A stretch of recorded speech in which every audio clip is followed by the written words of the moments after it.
2018년 7월 29일 하나님께서 저에게 주시는 말씀은 요한복음 3장 22절에서 36절입니다. 신약 146조 요한복음 3장 22절에서 36절 말씀을 봉독에 올리겠습니다. 그 후에 예수께서 제자들과 유대 땅으로 가서 거기 함께 유하시며 세례를 베푸시더라. 요한도 살렘 가까운 에논에서 세례를 베푸니 거기 물이 많음이라. 그러므로 사람들이 와서 세례를 받더라. 요한이 아직 옥에 갇히지 아니하였더라. 이에 요한의 제자 중에서 한 유대인과 더불어 정결 내시기에 대하여 변론이 되었더니 그들이 요한에게 가서 이르되 랍비여, 선생님과 함께 요단강 저편에 있던 이 곧 선생님이 정언하시던 이가 세례를 베풀매 사람이 다 그에게로 가더이다. 요한이 대답하여 이르되 만일 하늘에서 주신 바 아니면 사람이 아무것도 받을 수 없느니라. 내가 말한 바 나는 그리스도가 아니요 그의 앞에 보내심을 받은 자라고 한 것을 증언할 자는 너희니라. 신부를 취하는 자는 신랑이나 서서 신랑의 음성을 듣는 친구가 크게 기뻐하나니 나는 이러한 기쁨으로 충만하였노라. 그는 흥하여야 하겠고 나는 쇠하여야 하리라 하니라. 위로부터 오시는 이는 만물 위에 계시고 땅에서 난 이는 땅에 속하여 땅에 속한 것을 말하느니라. 하늘로부터 오시는 이는 만물 위에 계시나니 그가 친히 보고 들은 것을 증언하되 그의 증언을 받는 자가 없도다. 그의 증언을 받는 자는 하나님이 참되시다는 것을 인쳤느니라. 하나님이 보내신 이는 하나님의 말씀을 하나니 이는 하나님이 성령을 한량없이 주심이니라. 하나님 아버지께서 아들을 사랑하사 만물을 다 그의 손에 주셨으니 아들을 믿는 자에게는 영생이 있고 아들에게 순종하지 아니하는 자는 영생을 보지 못하고 도리어 하나님의 진노가 그 위에 머물러 있느니라. 아멘. 사람들을 만나면 샬롬이라고 인사하는 목사님이 계셨습니다. 어느 날 교회 근처에서 낯선 분을 만났는데 얼굴이 아주 흑비치고 병색이 완전해서 샬롬이라고 인사했습니다. 그런데 이분이 그 다음 주부터 교회를 나오기 시작했습니다. 그런데 문제는 형편을 좀 알아보고 싶은데도 예배 마치기 전에 사라지고 해서 왜 교회를 오는지 어떤 분인지 알 수가 없었습니다. 3개월쯤 지나고 어느 날 그날은 이분이 예배 마칠 때까지 안 가고 있는 거예요. 목사님께 오더니 식사를 대접하겠다고 초대를 했습니다. 식사 초대 갔더니 뜻밖의 얘기를 했습니다. 자기는 인생 정말 신나게 잘 살았대요. 엔조이하면서 돈도 많이 벌고 명예도 얻고 부러울 것 없이 살았는데 어느 날 몸이 자꾸 피곤하고 이상해서 병원 갔더니 간암이란 거예요. 그것도 치료할 필요 없는 말기란 겁니다. 그 의사 말이 앞으로 3개월 동안 먹고 싶은 마음대로 먹고 하고 싶은 마음대로 하고 그거 죽으란 거예요. 그 난리가 났습니다. 가족들도 그렇고 친구들도 그렇고 이제 완전히 3개월 뒤에 죽을 사람이니까. 그래서 죽을 고통 속에 있는데 지나가던 목사님 자기 보고 대뜸 살놈이라고 그랬다는 거예요. 죽을 놈이 아니고 살놈이라고 그랬대요. 그렇게 귀가 번쩍 뜨인 거예요. 아니 목사님 나보고 살놈이라고? 그렇구나. 내 죽을 놈이 아니고 살놈이구나. 저 목사님 너무 고맙다. 목사님 나보고 살놈이라고 그랬으니까 죽지는 않겠구나. 이래가지고 예배 왔다는 거예요.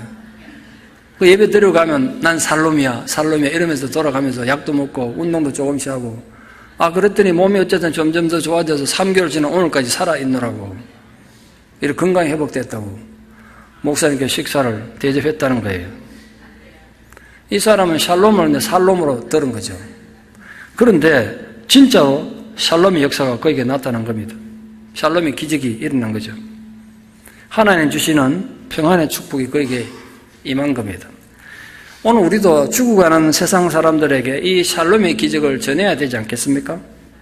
세상이 줄 수도 없고 이해할 수도 없는 평안, 그 주님의 평안을, 주님만이 줄 수 있는 평안을 우리가 전해야 하리라 믿습니다. 그 평안의 소식을 전하는 우리들 때문에 수많은 사람들이 살아나고 그 평안의 축복받게 되는 귀한 역사가 저와 여러분에게 많이 일어나기를 축원합니다.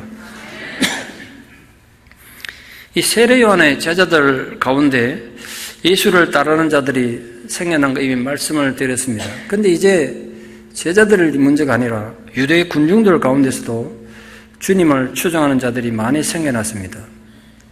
심지어 예수에게로 가서 세례받는 자가 세례 요한에게 세례받는 자보다 더 많아졌습니다. 그러자 요한의 제자들이 분노하기 시작했습니다. 세례요한의 제자들이 왜 예수님에 대해서 분노한 걸까요? 같은 하나님 사역을 하는데 어떻게 예수님에 대해서 분노할 수가 있습니까? 그것도 뭐 바리새인들 같은 위선적인 종교인들도 아니고 세례요한에게서 훈련받은 제자들이 어떻게 예수에 대해서 이렇게 분노할 수 있냐고요. 세례요한의 제자들이 분노한 이유는 여러 가지입니다. 세례요한은 예수님이 사역하기 전에 먼저 회개에 세례를 베풀면서 사역을 시작했습니다. 세례 역시 요한이 먼저 베풀었습니다. 그러니 세례요한에게 정통성이 있다는 거죠. 그리고 지금 예수의 제자들은 대부분 원래 세례요한의 제자들입니다. 심지어는 예수님 본인도 세례요한에 가서 세례를 받았지 않습니까? 그 인간적으로 보면 예수가 세례요한에게 큰 도움 받은 거예요.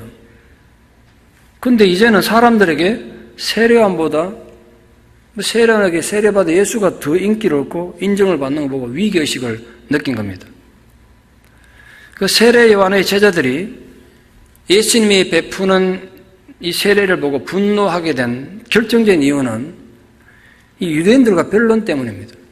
본문 자세히 보면 유대인들이 와가지고 이 세례요한의 제자와 제자들과 논쟁을 벌였는데 논쟁의 내용이 뭐냐?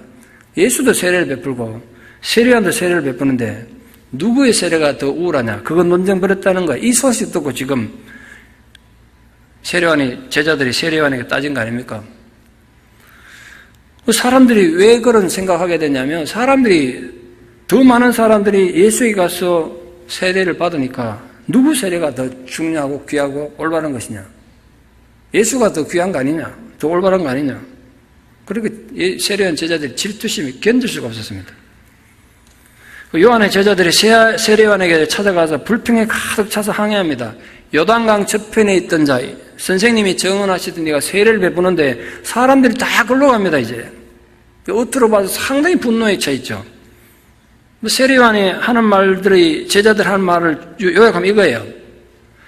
예수는 지금 선생님의 명예에 도전하고 선생님 위치를 빼앗으려고 하고 있습니다. 이러다가는 선생님에게 세례받은 자에게 선생님 자리 뺏기게 생겼습니다. 빨리 무슨 조치가 필요합니다.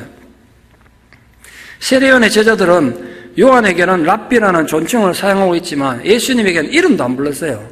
뭐라고 불렀나 보세요. 예수라고도 부르기 싫어가지고 강 저편에 있던 자 이래 말했어요. 얼마나 예수를 무시했으면 그렇게 표현했겠어요. 당시 세례요한은 사람들에게 메시아로 인정받을 만큼 상당한 영향력을 떨치고 있었습니다. 세례요한의 영향력이 얼마나 컸냐 하면 바울이 소아시아 전도하러 가느라고 에베소에 갔더니 이 지금 기독교 공동체가 생기기도 전에 세례요한의 제자들로 인해서 세워진 교회가 있었단 말이에요. 예수는 모르고 세례요한의 제자들 많은 자들로 모인 교회가 있을 정도로 세례요한의 힘은 컸어요. 그러니까 당연히 세례요한의 제자들은 예수보다 세례요한이 더 우월하다고 생각했겠죠. 문제는 이겁니다. 제가 이 본문을 묵상하다가 문득 이런 걱정이 생겼어요. 혹시 우리들은 오늘 세례요한처럼 신앙생활을 하고 있지는 않은가? 열심은 탁심했는데 예수님에 대해서는 제대로 이해하지도 못하고 오히려 예수를 비난하고 오해하면서 무시하면서 자기 열심에만 빠져 있지는 않은가? 그래서 온갖 불평과 원망을 쏟아내고 자기 정의를 부르짖고 있는 거 아닌가? 그래서 여기저기 이 성도 저 성도지 찾아다니면서 주님의 교회를 욕하고 비판하는 것을 무슨 대단한 정인 같은 착각하고 있지는 않은가? 그런 사람 얼마나 많습니까? 두 번째로 그럼 이 제자들의 불평을 들은 세례요한의 반응이 어땠을까요? 세례요한은 제자들의 불평을 일축하고 제자들이 뭐라고 하든 사람들이 뭐라고 하든 거기에 의미를 두지 않고 흔들리지 않았습니다. 중국의 춘추 전국시대에 생겨난 삼인성시호라는 말이 있습니다. 세 사람이 거짓말하면 어떤 호랑이도 만들어내는 뜻이에요. 이 말이 생기게 된 유래가 있는데요. 춘추 전국시대 조그만 소국에 있던 위나라에는 방충이라는 충신이 있었습니다. 나라가 작다 보니까 전쟁에서 져가지고 이 조나라에 태자와 함께 이 신하들 중에 대표자였던 방충이 인지를 끌려가게 됐습니다. 그 인지를 끌려가기 전에 이제 위나라 회왕에게 나와가지고 마지막 인사를 해야 될 거 아닙니까? 하직 인사를. 그때 방충이 해왕한테 이렇게 충언합니다. 전하, 만약에 신하 중에 누가 와서 이 도성에 호랑이가 나타났다 그러면 믿으시겠습니까? 해왕이 이렇게 대답해요. 아무리 시절이 어지러워도 이 도성에 어찌 호랑이가 나타나겠느냐. 방충이 다시 말합니다. 그런데 또 다른 사람이 와서 호랑이가 나타났다 그러면 어떻게 하시겠습니까? 그러면 일단 의심은 해봐야 되지 않겠냐. 근데 또 다른 사람이 나타나서 같은 말 한다면 어떻게 하시겠습니까? 해왕이 그때 이렇게 대답해요. 글쎄, 세 사람이 그런다면 믿지 않을 수가 없지 않겠느냐. 그때 방충이 이렇게 간했습니다. 전하, 이 도시에 호랑이가 나타나는 일은 결코 없습니다. 그럼에도 세 사람이 같은 말 하면 믿을 수밖에 없다고 방금 전하께서 말씀하셨습니다. 그런데 이제 한단은 여기서 먼 곳입니다. 그곳에서 무슨 일이 벌어지는지 이곳에 정확하게 전달하기가 어려울 것입니다. 그럼 분명 제가 없어지고 나면 많은 사람들이 이러쿵저러쿵 저에 대해서 비판할 사람들 세 사람 정도가 아닐 것입니다. 그때 오늘 이 말씀을 꼭 기억해 주시고 무슨 소리가 들리더라도 충신을 진심을 믿어주시기를 바랍니다. 그러고 떠나갔습니다. 이 방충의 예언대로 방충이 사라지고 나니까 그 권력을 탐하던 밑에 신하들이 나라도 제대로 지키지 못해놔놓고 이 왕한테 와가지고 방충은 나쁜 사람이라고 역적이라고 온갖 소리를 바쳤습니다. 해왕이 사람이 좀 어리석었는지 방충의 그 간청을 잊어버리고 거기 넘어가 버렸어요. 이제 방충이 인질에 풀려나가지고 왕한테서 알렌에서 인사를 해야 되는데 끝내 만나주지 않았어요. 그래서 생겨난 말이 3인 성시호예요. 아무리 신념이 강한 사람도 주변에서 자꾸 잘못된 정보를 주고 엉뚱한 자꾸 하면 확신을 잃어버리기 마련입니다. 그래서 역사를 통해서 훌륭한 지도자 주위에는 훌륭한 보좌관들이 있기 마련이에요. 왕이 혼자 잘나서 그런 게 아니죠. 우리 조선시대 최고의 성군 그러면 누구나 세종대왕을 듭니다만, 그런 놀랍게도 세종대왕 혼자 잘난 게 아니고, 어떻게 해서 그런지 모르겠지만, 이 조선시대 500년 전체를 통틀어서 가장 훌륭한 사람들, 가장 충신들이 그때 많았어요. 옆에서 보필을 잘해준 거죠. 그래서 아무리 뛰어난 능력과 인기를 가진 지도자라고 해도 주변에서 계속 부정적인 얘기하고 반대하고 그러면 신념을 가지고 일하기 어렵지 않겠습니까? 그런 면에서 이 세례요한 제자들은 엉터리 보좌관들이고 문제가 있었던 거예요. 3인 성시호가 되는 세상에서 세 사람의 거짓말만 모으면 없는 호랑이도 만드는 이런 세상에서 분노와 질투심으로 가득한 제자들의 보고를 들은 요한이 보통 사람 같았으면 중심 잡기 힘들었을 거예요. 그러나 요한은 끝까지 자신을 지켰습니다. 오늘 본문에 하면 요한은 세 가지 사실을 예를 들어서 제자들의 불만과 불신을, 그들의 분노를 거부하고 있습니다. 첫째로 하나님이 주시지 않으면 지금 예수님에게서 일어나고 있는 일들은 일어날 수가 없다. 예수님은 나 자신과 비교해서 비교도 할 수 없는 무한한 하나님의 능력을 받으신 분이다. 요한이 덧붙여서 앞으로 이것을 세상에 증거해야 될 자들은 바로 너희들이다. 실제로 나중에 요한의 제자들 중에 복음을 받아들이고 누구보다도 복음에 전도하는 데 앞장선 사람들 얘기가 사도행전에 많이 기록되어 있습니다. 두 번째로 예수님이 그리스도이시지 나는 결코 그리스도가 아니다. 요한은 자신의 역할이 그리스도의 오심을 준비하는 자에 불과하다는 걸 다시 강조하고 있습니다. 그럼에도 불구하고 이 세례요한을 추종하는 자들이 1세기까지 살아남아가지고 이 교회와 갈등을 많이 빚었어요. 요한의 세례만 알고 예수는 모르는 초대교회 사람들의 얘기가 사도행전 곳곳에 등장한 이유가 그것 때문입니다. 대표적인 사람이 나중에는 위대했던 이 바울의 동료자가 됐던 초대교회 지도자가 된 사람인데 고린도교회 지도자 아볼로예요. 이 사람 바울 처음 만났을 때는 세례요한의 세례만 알지 예수가 누군지 십자가가 뭔지 아무것도 몰랐던 사람이라는 성경에 기록되어 있어요. 물론 나중에는 바울과 함께 사역을 많이 했습니다만 그만큼 이 세례요한의 영향력이 컸다는 거예요. 그런데 세례요한은 그걸 거부했어요. 세 번째로 나는 혼인잔치에 신랑의 들러리지 내가 신랑이 아니다. 비유를 말씀드린 거죠. 신부를 취하는 자가 신랑 아니냐. 근데 어떻게 신랑의 들러리가 신부를 취할 수 있겠느냐. 예수님이 신랑으로 오신 분이고 자신은 신랑의 들러리에 불과하다는 거죠. 신랑의 들러리는 혼례가 있기 전에는 중매자 역할도 했고 신부를 신랑에게 데려온 역할을 하고 결혼식이 벌어지면 이 결혼식을 주관하는 역할을 했습니다. 지금 요한이 내가 하는 일이 그런 역할이라는 거예요. 그로 인해서 그분이 흥해지고 그분이 사람들 인정받는 거, 나 그거 기쁘다. 내 기쁨이 충만하다. 이렇게 말했어요. 그리고 세 번째로 정말 궁극적으로 너무나 중요한 고백을 이렇게 했어요. 그분은 흥하여야 하겠고 나는 쇠하여야 하리라. 예수가 흥하기 위해서는 자신은 망해도 된다는 거예요. 그분은 흥하여야 하겠고 라는 뜻의 헬라 원문의 뜻은 반드시 그렇게 돼야 된다는 거예요. 예수님 반드시 흥해야 되고 예수님이 흥하기 위해서라면 나는 점점 쇠해가지고 망해가도 된다는 거예요. 요한은 자신의 한계를 너무나 잘 알았던 사람입니다. 자신의 죄성을 알았던 거예요. 그래서 기꺼이 고백할 수 있었던 거예요. 그분은 흥해야 되고 나는 망해야 된다. 세례요한이 왜 쇠퇴해서 망해야 됩니까? 이유는 단순해요. 세례요한도 죄인이기 때문에. 물론 예수님이 여자가 낳은 자 중에 이보다 위대한 사람이 없다고 세례요한은 인정한 건 맞습니다만 그렇다면 묻습니다. 예수님에게 인정해주면 세례요한은 죄인이 아닙니까? 세례요한은 예수가 없어도 구원받는 사람입니까? 아니에요. 세례요한도 죄인이에요. 아무리 세례요한이 대단히 뛰어난 사람이라도 그도 예수 그리스도를 구주로 고백하고 그 앞에 순종하지 않으면 구원 얻을 수 없는 죄인이 분명해요. 그래서 세례요한조차도 그가 진정한 하나님 사람이 되려면 자신은 쇠하여 망해야 되고 예수가 흥해야 되는 거예요. 그건 세례요한뿐만 아니라 모든 그리스도인들이 구원 얻은 모든 자들이 고백해야 될 궁극적인 삶의 목표이고 신앙의 목표입니다. 예수는 흥하고 나는 망하는 것, 그게 신앙의 본질이에요.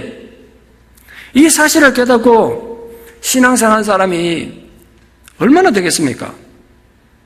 내가 망하고 예수가 드러나는 삶, 내가 망하고 진정 예수가 귀하게 되고 인정받게 되는 삶, 그게 바로 지난주에 말씀드린 믿음의 날개와 행함의 날개, 양날개로 나르는 진정한 성도의 자세란 말이에요. 주님은 흥하고 나는 망한다는 것을 오늘 예수님 가르침을 표현하자면 그게 다른 게 아니라 자기를 부정하는 거고 자기 십자가를 친다는 말입니다. 바울 표현대로 나는 날마다 죽는다는 고백이 그런 의미예요. 예수가 흥하고 자신은 쇠한다는 이 실체적인 예를 제가 좀 들어보려고 합니다. 우리 대부분 한국 사람들, 일본 사람들을 좋아 안 하죠. 일본 애들 감정이 안 좋잖아요. 저도 그렇습니다. 특히 요즘 아베가 이 위안부 절대 인정도 안 하고 일제강점시대 나쁜 짓 하는 거 인정도 안 하고 그런 거 보면 정말 기분 나쁘죠. 그러나 신앙적으로는 일본을 인정하지 않을 수 없습니다. 흔히 한국의 교인들이 일본은 교세가 약해요. 교인들 얼마 숫자가 안 된다고요. 0.4%도 안 되니까 전 국민에. 우리는 20%쯤 되는데 뭐 한국 같은 대형 교회도 없고 그래서 일본의 기독교는 아주 우습게 여기는 그런 경향이 있습니다. 그러나 실상을 들어보면 그렇지 않아요. 제가 자주 말씀드렸던 우찌무라 간조 같은 시대를 초월한 뛰어난 신학자가 있기 때문에 학문적으로 일본의 영향을 받을 수밖에 없어요. 물론 그가 무교회주의자라서 좀 안타까운 마음이 없진 않지만 제가 자주 우찌무라 간조 그 전집 책을 읽으면서 생각해요. 한국에는 그렇게 시끄럽긴 하는데 그 긴 세월 동안 왜 이런 신학자명은 태어나지 못했을까? 아직도 한국엔 그만큼 따라갈 만한 신학자가 없어요. 그 우찌무라 간조와 함께 쌍벽을 이루면서 저에게 실천적인 신앙에 엄청난 도전을 주었던 분이 가가와 도이코 목사님이십니다. 물론 그는 우찌무라 간조만큼 뭐 대단한 신학자는 아니었을지 모릅니다. 물론 공부를 많이 하신 분입니다만 신학자는 아니었을지 모르지만 신앙을 행하고 실천하는 데 있어서는 타의 추종을 불할 뿐 아니라 역사적으로 보기 드문 위대한 하나님 사람이었습니다. 이 가가와 도요이코 이분이 일대기를 다룬 이 자서전 내용을 좀 말씀드리고 싶은데 내용이 너무 많아서 다는 말씀 못 드립니다만 형편 되시는 분은 책을 좀 구해보십시오. 책 제목이 가가와 도요이코입니다. 이 가가와 도요이코 아버지가 가가의 주니치신데 이분도 집안이 명문가 집안입니다. 그런데 일본에서 명문가 집안인 가가와 집안에 미치라는 여성과 결혼해서 대릴 사회로 들어갔어요. 그래서 성이 이제 가가와로 바뀐 거죠. 그런데 부인이 자식을 낳지 못했어요. 집에 돈은 많고 대단한 명문가인데 자식을 낳지 못했어요. 그러다 보니까 아버지 가가와 주니치가 밖으로 놀다가 술집 여자인 가메라를 만나서 1988년 7월 10일 사생아로 도이코가 태어납니다. 근데 양친이 모두 다 아버지도 죽고 자기 생모인 가메라도 일찍 죽었기 때문에 할머니와 양어머니 미치손에서 양육됩니다. 그 생모 입장은, 생모는 죽었지만 양모 입장에서 보십시오. 자기 집에는 아무리 자식이 없지만 남편이 밖에서 바람 피워서 데리고 온 아들인데 그 이쁘겠습니까? 얼마나 힘들게 컸겠어요. 도예꾼은 중학교 시절에 영어를 배우려는 목적으로 미국인 선교사의 마야스 선교사를 만났는데 이 선교사님은 헌신적인 희생과 사랑과 겸손한 모습 보고 감동받아서 이런 사람이 믿는 예수라면 나도 좀 믿고 싶다. 그래서 세례를 받고 기독교인이 됐습니다. 도예꾼과 중학교를 졸업하고 집안에서는 공부를 중학교 때 꽤 잘했던 것 같아요. 기대가 컸습니다. 어쨌든 간에 이제 집안에 대의를 이을 사람이 이 사람밖에 없으니까 메이지 유신 정치대학 가가지고 집안을 일으켜 줄 것을, 엘리트 코스를 받고 집안을 일으켜 줄 것을 기대했습니다만, 그 기대를 끊어버리고 동경대학에 들어간 게 아니라 신학교에 들어가 버렸어요. 가문에서 분노하고 경제적 지원도 끊어버리고 집안과 멀어지게 됐습니다. 대학 시절부터 가가 목사님은 빈민촌 돌아다니면서 그들을 돕는 것, 그들과 배고픔을 나누고 아파함을 나누는 것이 신앙의 실천이라고 실천적인 삶을 살아 많은 애를 썼습니다. 근데 제대로 본인도 먹지도 못하고 경제적 지원은 끊어졌지. 그래 건강에 매우 좋지 않았어요. 그 19살에 폐결핵이 걸려가지고 의사 말하기를 곧 죽을 거라고 얘기하는, 살 가망이 없다. 100여 년도 더 전입니다만 폐결핵은 불치병 아니었습니까? 이 사람이 죽어가세요, 폐결핵에. 이 사람을 전도했던 마야스 선교에서 와가지고 임종 예배 드리고 임종 찬송을 부르기까지 해서 죽는다고. 그런데 놀랍게도 하나님이 자기에게 임하는 신비한 경험을 통해서 치유되는 경험을 체험합니다. 근데 이게 병이 또 나았는데 또 폐병이 재발돼가지고 병원에 갔다 의사가 말하기를 당신 길에야 3년밖에 못 산다고 사형 선고를 받습니다. 그때가 21살 때입니다. 이렇게 생각합니다. 내 이 젊은 나이에 겨우 3년밖에 못 산다고? 그 짧은 세상 살고 죽을 바에 좋은 일을 하고 죽자. 내 남은 생에 그 3년을 하나님과 함께 보내자. 그래서 이제 모든 걸 포기해가지고 다 들어가지고 고비의 빈민굴로 들어갔습니다. 그 빈민들을 사랑하고 그들을 섬기는 일을 살기 시작합니다. 그곳은 정말 가난과 비참함과 범죄가 들끓는 곳이었습니다. 거기서 아이들을 돌봐주고 아이들을 가르치고 그들의 삶을 향상시키기 위해서 천국 옥이다, 천국의 집이다 라는 밥집을 열어서 운영하게 됐습니다. 근데 원래 집에서 돈 안 도와주지 경제적으로 파산해버리고 말았습니다. 천국도 이제 닫게 됐어요. 그때 선교사님이 건강도 좀 돌볼 겸에 좀 쉴 겸에 공부를 하라고 프린스턴으로 유학을 보냈습니다. 프린스턴 와가지고 프린스턴이 아무나 들어갈 수 있는 대학이 아니잖아요. 아이비리그의 최고 대학에 가서 신학과 생물학을 공부했습니다. 그리고 유학을 마치고 귀국에 있을 때 얼마든지 편안한 자리에 가서 권력 누리는 그런 자리를 차지할 수 있었지만 다 거절하고 다시 고비의 빈민촌으로 돌아가서 빈민들과의 사역을 계속했습니다. 가난과 싸우기 위해서 분투했지만 늘 돈이 없어서 고생 많이 했더라고요. 보니까 그때 제가 참 가슴 아팠던 부분이 그거예요. 저도 글 쓰는 거 좋아합니다만 이분은 글을 쓰고 싶은데 원고지 한 장 없고 종이 한 장 없어가지고 남들이 쓰다 버린 휴지, 오물이 묻은 그 종이 그거 펴가지고 거기다 글을 썼어요. 그게 사선을 넘어서라는 책입니다. 아주 유명한 책입니다. 자기 자서전적인 고난 겪는 그 삶을 묘사한 자서전적인 소설이에요. 이제 이게 베스트셀러 돼가지고 이분 이름이 세상에 알려집니다. 그 돈 많이 받은 거, 인세 받은 거 또 전부 다 가난한 사람 다 썼죠.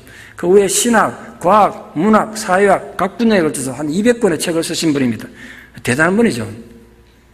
이분의 신앙의 모토, 삶의 좌우명이 뭔지 아십니까? 나는 그리스도를 위해 바보가 되겠습니다.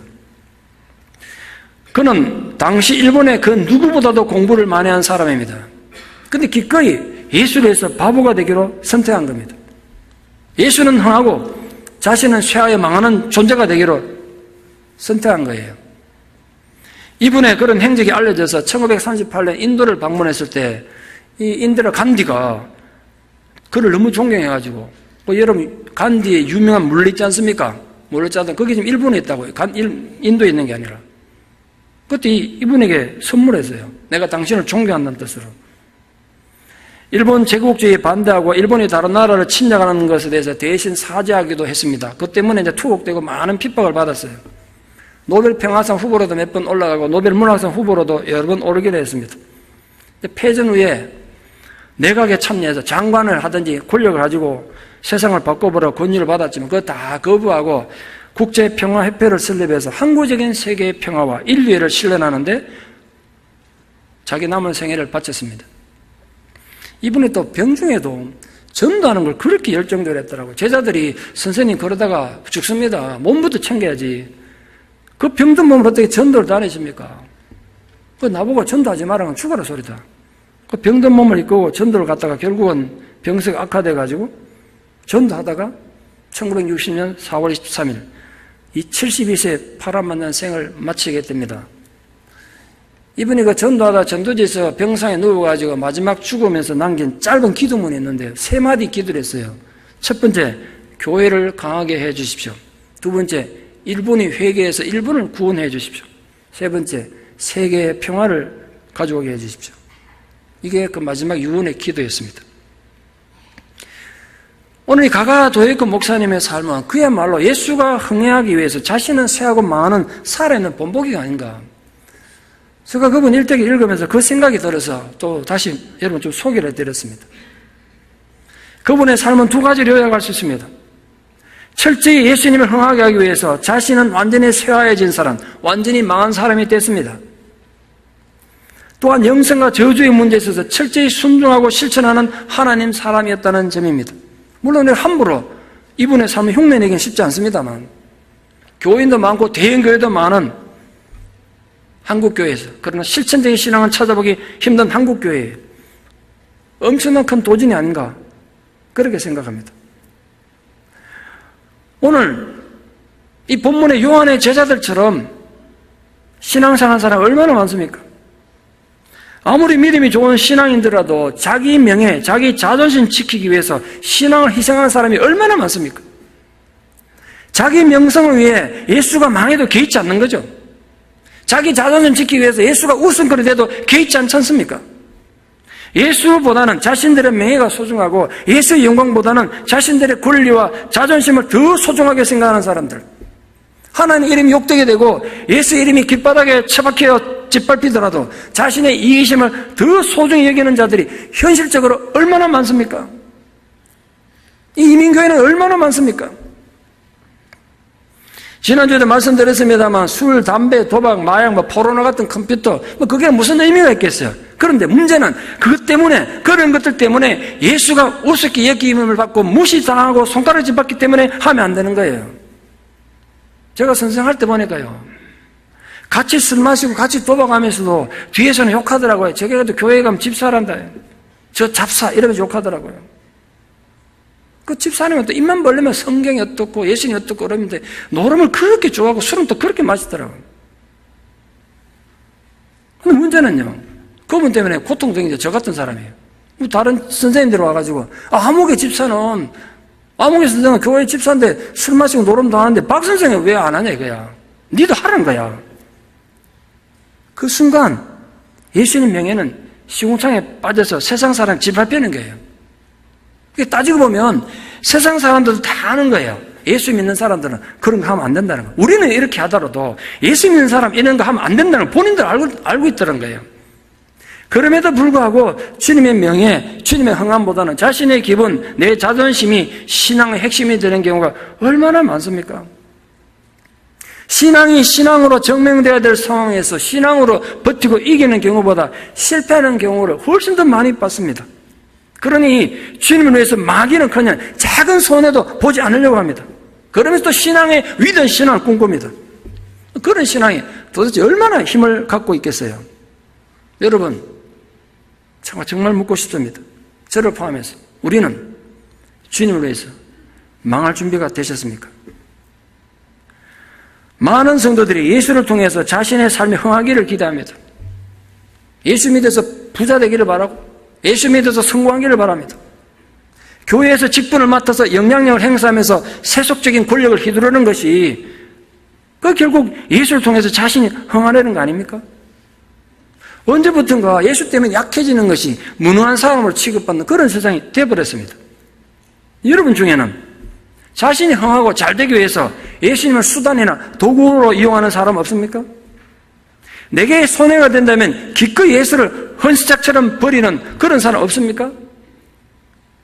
하나님과 세상의 일에서, 하나님과 나 자신과의 관계에서, 또 하나님과 재물, 또 하나님과 자녀 사이에서 자신이 쇠하는 일은 절대로 선택하지 않고 그런 불리한 상황 되면 하나님을 기꺼이 버리는 사람 없습니까? 그게 현실이지 않습니까? 그래서 오늘 본문의 세례 요한의 고백은 결정적인 신앙의 엔진 같은 것입니다.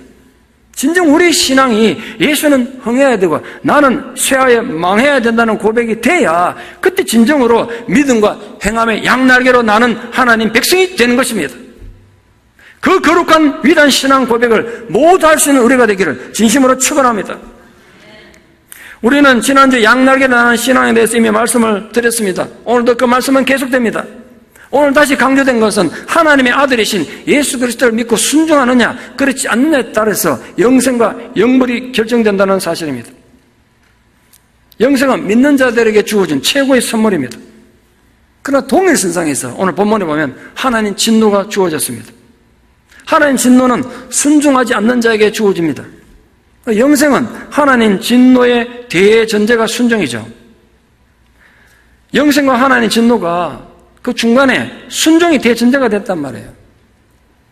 그 순종이 바로 실천하는 믿음, 행동하는 믿음을 말합니다. 예수는 흥하고 내가 낮아지고 망하는 걸 말한단 말이에요. 요한은 오늘 본문에서 믿음과 순종을 구별해서 사용하고 있습니다. 참된 믿음은 반드시 순종의 결과로 나타난다는 걸 보여준 겁니다. 영생은 단지 그냥 예수님 이적이나 믿거나 입술로만 고백하는 걸 말하는 거 아니에요. 계속적으로 순종하는 자들에게 주어지는 하나님의 축복의 선물입니다. 순종하지 않는 불신앙은 영생을 누리지 못할 뿐 아니라 하나님 진노를 받게 됩니다. 중요한 것은 이런 하나님 진노는 불순종하는 자들에게 새롭게 주어진 게 아니에요. 우리가 악을 행하고 못되게 살고 하니까 하나님이 괘씸해가지고 새로운 진노를 주거나 벌을 내리는 게 아니에요. 이미 그 저주와 진노는 이미 우리에게 머물러 있단 말이에요. 무슨 소린지 아십니까? 에덴 동산에서 아담이 범죄한 이후에 하나님 진노는 보편적으로 모든 인간에게 주어져 있어요. 그래서 모든 인간은 그 저주 가운데 태어나서 저주 가운데 살다가 저주 가운데 죽어야 될 존재예요. 그런데 우리가 예수 그리스도를 믿음으로 그 저주에서 벗어나서 하나님과의 이 화평의 관계를 회복하게 된 거예요. 그런데 순종하지 않고 악하고 게으른 종들은 그 저주에서 벗어나지 못하고 여전히 저주 가운데 그냥 두심으로써 결국은 영원히 멸망에 이르게 하는 겁니다. 어쩌면 나중에 이렇게 죽어서 천당문에 가가지고 하나님이 너는 천국으로 너는 지옥으로 심판하는 게 아니라 이미 이 땅에서 결정되는 거예요. 이 땅에서 아직 저주 가운데 벗어나지 못하고 여전히 저주 가운데 사는 자들은 지옥을 가겠죠. 그러니까 저주 가운데 벗어나서 예수 그리스도를 통해서 하나님과 관계가 회복된 자들은 천국을 가겠죠. 그게 결정된단 말이에요. 세례 요한은 구약의 마지막 선지자로 불립니다. 그는 선지자이며 예수의 길을 예배하는 안내자이기 전에 뛰어난 철학자이기도 했습니다. 그래서 그에게 인생은 어떻게 살 것인가? 이 철학적 질문이 늘 따라다녔단 말이에요. 인간이 사는 목적, 성도들이 신앙하는 목적에 대한 그의 대답은 분명하고도 확고했습니다. 인간은 왜 사느냐고요? 신앙생활 왜 하느냐고요? 하나의 이유 때문에요. 예수를 흥하게 하고 나는 쇠하여 망하게 되는 것. 세례 요한의 삶은 아주 일관되었습니다. 오직 하나님 한 분만을 생각하고 그분에게서 모든 영광을 돌리고 하나님 말씀이라면 아무리 작고 사소한 것이라도 실천하며 성취하려고 노력했습니다. 그래서 그분은 흥해야 되고 나는 쉬어야 된다는 고백. 이 고백은 보상을 기대하지 않는 믿음이 있음을 보여줍니다. 상급을 전혀 기대하지 않았기 때문에 세례 요한은 자신이 점점점 쇠해져서 망해져 가도 예수가 흥하고 드러나는 걸 보고 기뻐할 수 있었다는 거예요. 만약 세례 요한이 어떤 보상을 기대했으면 자기 자리와 자기 명예를 지금 빼앗아가려는 예수와 충돌을 빚을 수밖에 없죠. 그러나 애초에 아무것도 바라지 않았기 때문에 무엇이든지 희생하고 손해볼 준비가 항상 되어 있었습니다. 성경이 오늘 우리에게 요구하는 것도 바로 이 같은 삶입니다. 자신의 공을 내세우지 않는 겸손함, 이 그리스도인은 자신의 선행이나 봉사에 대해서 보답을 먼저 요구하면 안 된단 말이에요. 그리스도를 영화롭게 하고 복음을 전하면 능력과 수치를 감수할 수밖에 없어요. 이것이 자기를 부정하는 길이고 십자가 지고 하는 삶입니다. 결론적으로 오늘 말씀이 우리에게 주는 교훈이 뭘까요? 오늘 세례 요한의 삶의 자세, 이 신앙의 자세, 자기 인식의 고백은 우리에게 많은 도전을 줍니다만 제가 딱 두 가지만 결론적으로 정리하려고 합니다. 첫째로, 그리스도인이라고 자처하는 우리는 하나님의 근거한 진정한 삶의 철학이 있는가? 그걸 반성해야 한단 말이에요. 다시 말해서 좀 쉽게 말씀드리면 우리는 무엇을 위해 도대체 삽니까? 무엇을 위해 도대체 삽니까? 만약 하나님을 빙자해서 하나님을 이용해서 우리의 풍요와 우리 명예와 우리 성공과 편안만을 위해 살고 있다면 우리 인생 병든 거고 우리 영혼은 죽은 거예요. 인간의 제일 되고 가장 좋은 목적, 높은 목적이 무엇입니까? 하나님을 영원롭게 하고 그분만을 영원토록 온전히 즐거워하는 겁니다. 과연 우리는 그렇게 살고 있습니까? 둘째로, 그리스도의 제자된 자들에게 주는 특별한 교훈이 있습니다. 내 삶에서 오직 하나님에게만 초점 맞추고 순간순간마다 그리스도의 사랑과 흔적을 나타내고 죽음이 내게 닥쳐도 두려워하지 않는 삶의 자세, 내가 기도하는 대로 내 삶이 이루어지지 않아도 그리 안 하실지라도는 철학을 갖고 살면서 하나님의 영광에 드러나는 것을 제일의 목적으로 삼는 것, 이것이 제자된 자들의 제일의 삶의 목적이자 철학입니다. 오늘 그래서 새로운 신앙의 개념을 정리합니다. 제가 수없이 말씀드립니다. 개념 정리가 잘못되면 신앙생활 바랄 수 없습니다. 개념을 다시 정리합니다. 크리스찬이란 망해야 사는 사람들을 말합니다. 죽어야 사는 자들이 크리스찬입니다.